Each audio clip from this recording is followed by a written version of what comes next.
Hello and welcome to Guideline Classes. My name is Maria Inosta and today I am here to discuss with you a very important chapter, that is A Letter to God, and it is written by a well-known writer, G.L. Fluence. He is a Mexican writer, he is a journalist, he is an author and he is a very good poet also. तो आप ये सारे points को jot down करते चलेंगे एक जगह। Theme क्या है स्टोरी का? The story depicts the infinite faith of a man to God. तो इस स्टोरी में आप देखेंगे कि प्रोटैगनिस्ट का कितना ज़्यादा फेथ होता है गॉड के प्रति।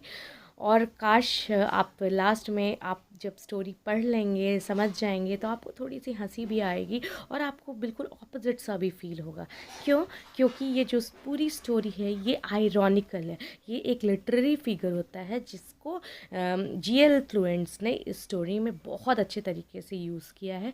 देखिए, कुछ 3 तरीके के होते हैं आयरनी, लेकिन ये जो आयरनी है ये सिचुएशनल आयरनी है। ऐसा सिचुएशन उन्होंने क्रिएट किया है कि फाइनली आपको लगेगा कि दिस इज़ आयरनी। ये पूरा सिचुएशन जो बन रहा है जो स्टोरी में वो आयरॉनिकल है। Now let us discuss what is irony. Irony is a rhetorical device and it is a literary technique. It is used by authors and poets or an event in which what appears on the surface to be the case differs radically from what is actually the case. In simple words, we can say that irony is the difference between the appearance and the reality और appearance के बीच में difference जो होता है वो irony, जो मतलब आपको दिख रहा होता है और जो रियलिटी में होता है उसके बीच का डिफरेंस आयरनी होता है। ठीक है। Now let me tell you that there are 3 important characters. Lencho is the protagonist of the story. He is a farmer. Then comes a postman, and at last there is a postmaster. So let us discuss the summary of the chapter. मैं आपको simple तरीके से समझाऊंगी, आपको ध्यान से सुनना है और जो भी इम्पोर्टेंट पॉइंट्स लगे आप इसे जॉट डाउन करना ना भूलें। तो ये स्टोरी जब स्टार्ट होता है तो ओपनिंग में आप देखेंगे कि एक घर का एक्सप्लेनेशन दिया हुआ है जो क्रेस्ट पर है, जो हिल पर है, वो सिर्फ अकेला एक घर है। और ये घर होता है किसका? ये घर होता है हमारे प्रोटैगनिस्ट का, लेंचो का। He is the farmer. और वो अपना लाइवलीहुड कैसे चलाता होता है? वो क्रॉप उगा के अपना लाइवलीहुड चलाता है। नाउ ही इज़ एक्सपेक्टिंग कि कुछ अच्छा हो, कुछ बारिश हो, ताकि मेरे क्रॉप और ज़्यादा अच्छे से उगे। ठीक है। तो वो आकाश की ओर बाहर जाके देख रहा है और होप कर रहा है कि आज काश बारिश हो जाए। तभी क्या होता है, अंदर से उसकी वाइफ भी बोलती है कि हाँ, अगर ईश्वर चाहेंगे तो ऐसा ज़रूर होगा।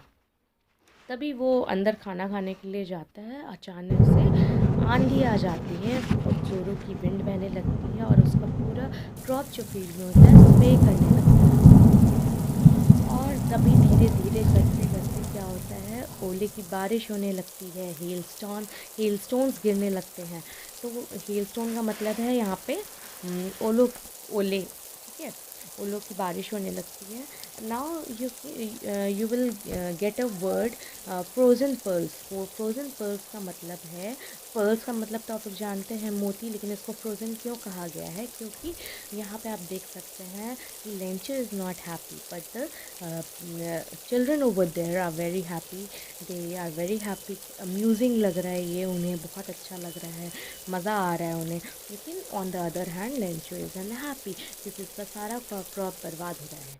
ये ओले की बारिश करीबन 1 घंटे तक होती है और उसके बाद वो रियलाइज़ करता है कि उसका सारा क्रॉप वेस्ट हो चुका है, बर्बाद हो चुका है।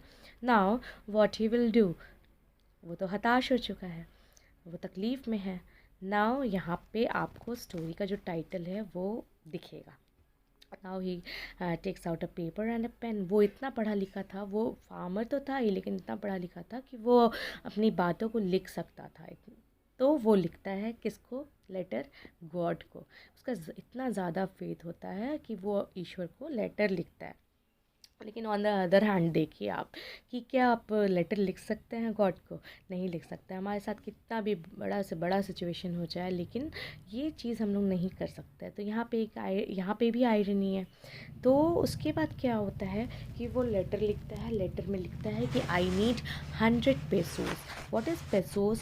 पेसोज is a currency used in Latin America. American states में यूज़ होता है, ये लैटिन अमेरिकन स्टेट्स में यूज़ होता है।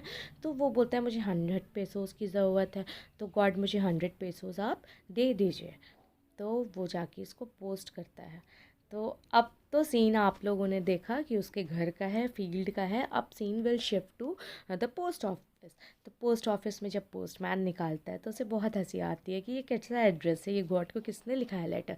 तो वो अंदर पोस्टमैन के पास जाता है, और यहाँ पे आप थोड़ा सा ह्यूमर देखेंगे। पोस्टमैन जब इसे निकालता है तो उसे भी बहुत हंसी आती है जब वो पढ़ता है। लेकिन जब वो अब यहाँ पे पोस्ट मास्टर जो है, उसका क्या डिस्क्रिप्शन दिया गया है हमारे बुक में, वो he is fat physically and he is very friendly and good नेचर्ड person. ठीक है। तो वो जब लेटर खोलता है, पढ़ता है, उसे लगता है कि नहीं, इस बंदे ने इस बंदे को ईश्वर में बहुत ज़्यादा विश्वास है। और वो सोचता है काश काश ये विश्वास जो इस इंसान में है वो विश्वास मेरे अंदर भी होता। ठीक है। तो वो क्या डिसाइड करता है कि मैं इसे कैसे भी करके इसको हेल्प करूँगा, क्योंकि अगर अगर ये हेल्प उसको नहीं मिलता है तो शायद इसका विश्वास ईश्वर के ऊपर से उठ जाए। तो वो क्या करता है, अपना कुछ पैसा जो होता है मिलाता है सैलरी का।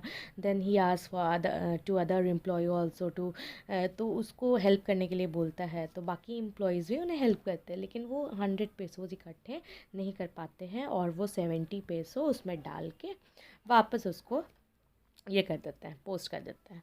तभी Lencho is very excited, curious है। वो सोच रहा है लेटर तो आना ही आना है। इतना ज़्यादा उसको विश्वास था कि उसको ये भी लग रहा है कि लेटर का रिप्लाई तो आएगा ही।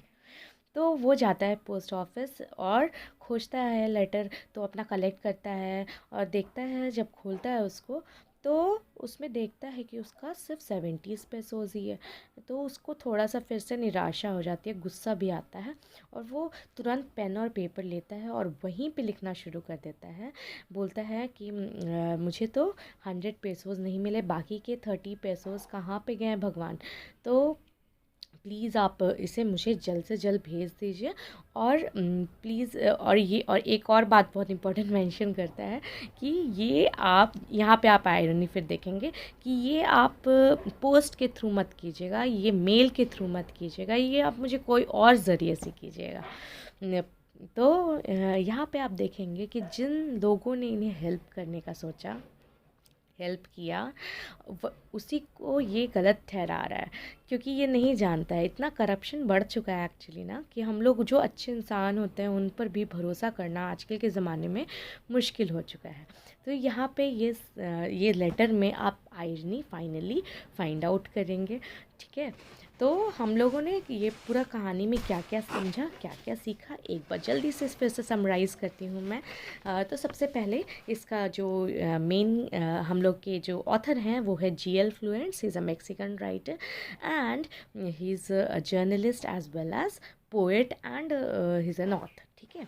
तो इसमें इंपॉर्टेंट कैरेक्टर है लेंचो। लेंचो हमारा प्रोटैगनिस्ट मतलब सेंट्रल कैरेक्टर। ये फार्मर है, इसके अराउंड सारा स्टोरी रिवॉल्व कर रहा है। पोस्टमैन है और पोस्ट मास्टर है। थीम है, फिर से आप एक बार लिख लीजिए, the story reflects the blind faith of a peasant. Peasant का ब्लाइंड फेथ आप देख सकते हैं ना कि कितना ब्लाइंड फेथ था उसको। कभी आपने लेटर लिखा है? नहीं लिखा है। इतना ब्लाइंड फेथ हमें भी नहीं हो सकता है। The crop are destroyed by, तो ये स्टॉर्म के द्वारा क्रॉप डिस्ट्रॉय हो जाता है, वो हताश हो जाता है और डिसाइड करता है कि एक लेटर लिखा जाए गॉड को। वो गॉड को लेटर भी लिखता है और सरप्राइजिंगली वो लेटर का रिप्लाई भी आ जाता है। लेकिन उसमें जितना वो पैसा मांग रहा था, डिमांड कर रहा था, उतना नहीं होता है। फिर again he writes a letter to God, और जिन लोगों ने उसे हेल्प किया था उसी को दोषी करार करते हुए वो बोलता है कि हो सकता है इन लोगों ने मेरे पैसों को चोरी कर लिया होगा, इसलिए आप मुझे कोई और ज़रिए से पैसा भेजें। तो फाइनली हम लोग देखते हैं कि ये आयरनी है, ये कम्प्लीटली ये आयरॉनिकल स्टोरी है, क्योंकि जो हमें दिख रहा है वो एक्चुअली में होता नहीं है। इसे भी नहीं पता होता है ना, लेंचो को भी नहीं पता है कि एक्चुअली में किसने मुझे कौन लेटर लिखा है और कौन क्या हो रहा है, ये एक्चुअली में उसे पता नहीं है। और वो ऐसा सिनेरियो बन चुका है हमारे वर्ल्ड में कि हम लोग एक दूसरे पर ही भरोसा रखना छोड़ दिए हैं। ठीक है।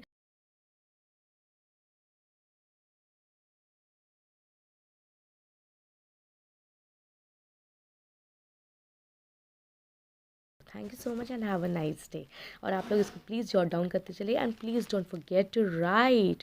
आप लिखने की प्रैक्टिस में ज़रूर रहिए, बिकॉज जब आप आगे चल के आंसर्स लिखेंगे तो it should be very presentable. उसको आपको सीखना पड़ेगा किस तरीके से आपको आंसर लिखना है, कैसे इंट्रोडक्शन लिखना है, then you have to summarize, then you have to write the theme, then क्या क्या फिगर्स ऑफ स्पीच यूज़ हुआ है, and finally you have to conclude it. ठीक है। तो सबसे पहले आप इस पोएट के इस लेखक के बारे में थोड़ा जान जाइए, अच्छे से नेट पे सर्च कीजिए, एंड जो भी आपको रेलेवेंट मटेरियल होगा will send you. Thank you so much and have a nice day.